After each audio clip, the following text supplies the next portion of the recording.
Selamat pagi. Nah, ini nih.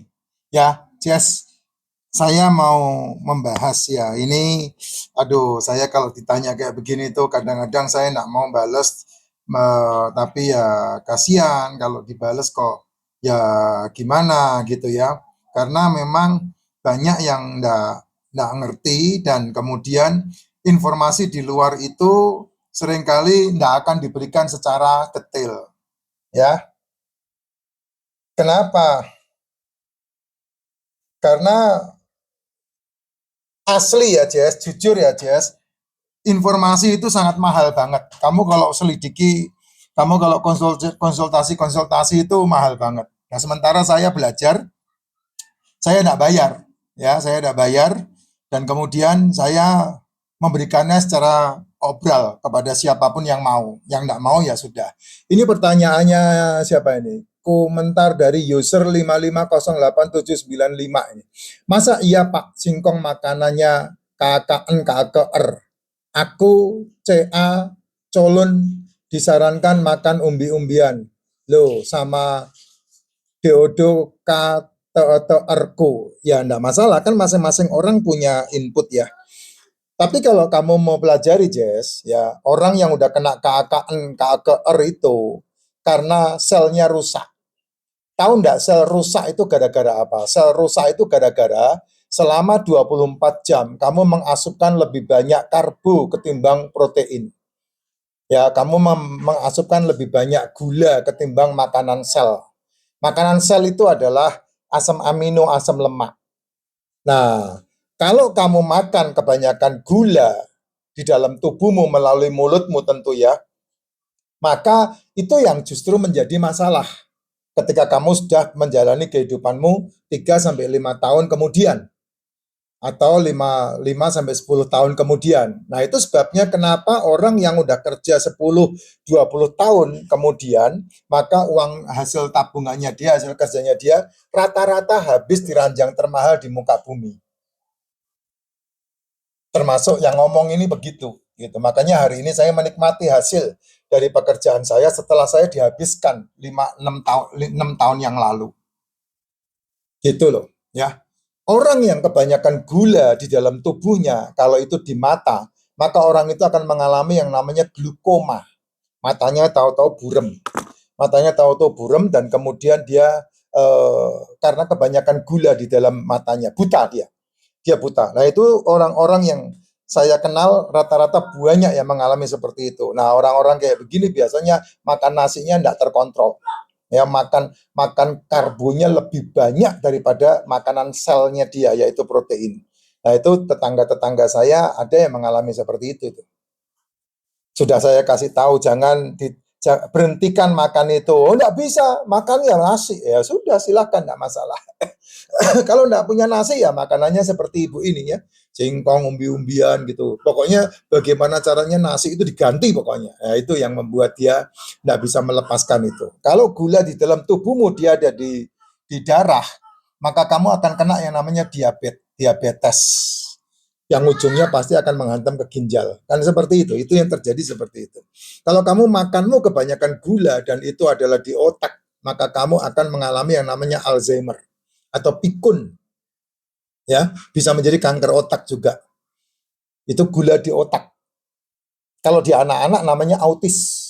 Autis bukan karena pinter ya, autis karena kelebihan gula di otaknya. Makanya mereka disebut autis. Nah, kamu lihat itu anak-anakmu nakalnya minta ampun tuh, enggak tahu diri itu, ya. Enggak bisa diatur, enggak bisa dikasih tahu.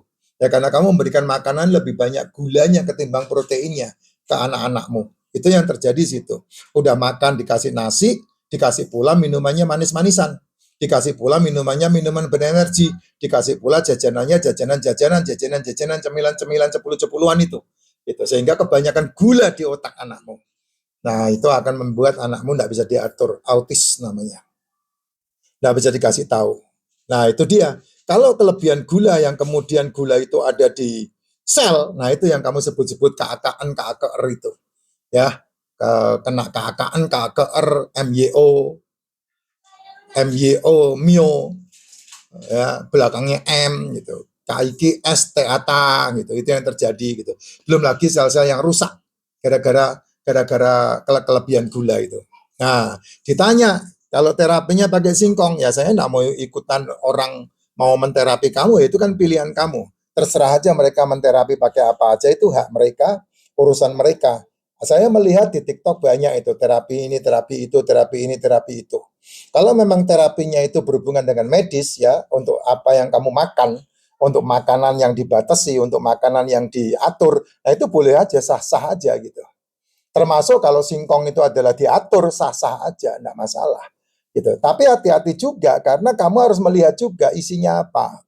Kenapa saya menterapi tubuh saya dengan racikan makcin? Karena di dalam racikan makcin itu mikronutrisi, mineral dan vitamin, full mineral dan vitamin. Ya, sehingga saya mengasupannya nonstop. Bahkan 6 tahun ini saya tidak minum air putih. Yang saya minum hanya racikan ini aja. Ini barusan saya buat, ya. Ini barusan saya tadi buat, saya habis minum nih. Udah habis begini, bisa saya seduh lagi, boleh? Ini saya seduh dengan air mendidih. Ya, tinggal diseduh aja dengan air mendidih. Ya, sampai dia bening, tidak ada warnanya, tidak ada masalah. Karena apa? Karena di situ mengandung mikronutrisi. Nah, tuh masih ada warnanya sedikit-sedikit. Ini saya dingin ademkan, setelah itu diminum lagi, tidak ada masalah. Itu minuman saya setiap hari. Gitu. Makanya saya menterapi diri saya, dan puji Tuhan 6 tahun lewat, saya udah berhenti OBAT. 2022 saya berhenti OBAT, bulan April 2022. Nah, coba lihat itu, yang namanya umbi, yang namanya SIC eng, kaoko eng, yaitu kandungannya apa aja. Lihat, tak tunjukin ya. Dalam 100 gram SIC eng, kaoko eng terdapat sekitar 154 kalori. Nah, bagaimana kamu mau menghilangkan, menghabiskan 154 kalori itu? Apakah jalan 10.000 langkah akan seperti itu? Mungkin. Tapi jangan salah, ada 36,8 gram karbohidrat di dalam 100 gramnya SIC eng, kaoko eng itu. Ya, proteinnya hanya 1 gram. 0,9 gramnya serat dan berbagai vitamin dan mineral. Vitamin C, kalium, kalsium, dan fosfor. Itu yang ada di SIC eng, kaoko eng itu. Saya makan singkong, ya saya makan, tapi tidak menjadi makanan. Dia hanya cemilan yang 3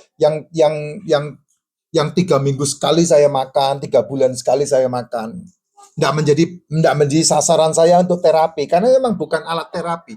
Singkong itu dari Peru, dikirim ke Indonesia melalui penjajahan Belanda, yang tujuannya untuk mempensiunkan demang-demang di kampung. Makanya mereka dikasih makan SIC eng, kako eng, singkong itu. Kenapa ya? Karena di dalam singkong itu ada RACUCN yang namanya SIC N ini diada, yang terkenal dengan Mirna sama Jessica itu. Ya, di dalam itu. Nah, orang-orang yang terbiasa makan SIC eng, kako eng itu rata-rata umur 50 tahun ke atas dia stroke, sentruk. Itu yang terjadi. Kenapa ya? Karena racunnya gila sekali SIC itu. Kalau memasak, salah menanam, salah memasak, kamu tidak bisa menyingkirkan sianidanya. Ya, kamu tidak bisa menyingkirkan itu. Karena apa? Itu muncul ketika menanamnya salah, memasaknya salah. Ya, harusnya nanam singkong itu disiangi dulu. Jadi kamu batang singkongnya ini kamu potong, nggak langsung ditanam, tapi dibiarkan beberapa hari, baru kemudian ditancepin, ditanam. Nah, itu penanaman singkong yang betul seperti itu. Ya, tapi kan nggak mungkin, orang nggak mau menunggu, maunya cepet-cepetan. Ya, itu dia. Ya, kalau udah ditanamnya salah, masaknya salah, ya sudah. Mau gimana lagi? Nah, kalau itu dijadikan alat terapi, ya silahkan aja. Saya nggak ikut campur, itu haknya mereka, bukan urusan saya. Ya, bukan urusan saya. Saya hanya memberitahukan yang wajib untuk kamu makan ketika kamu udah masalah selmu kena degeneratif. Selmu kena yang namanya metabolik. Caranya adalah tidak sarapan dan tidak makan malam, dan banyakin makan protein, telur, ikan, daging, seafood. Itu makanan sel. Kamu pulihkan selmu untuk memakan sel-sel yang rusak. Dan tidak makan 24 jam, tidak makan 48 jam, tidak makan 72 jam. Supaya apa? Supaya tubuhmu di-reset dan selmu didaur ulang dan menyembuhkan dirinya sendiri.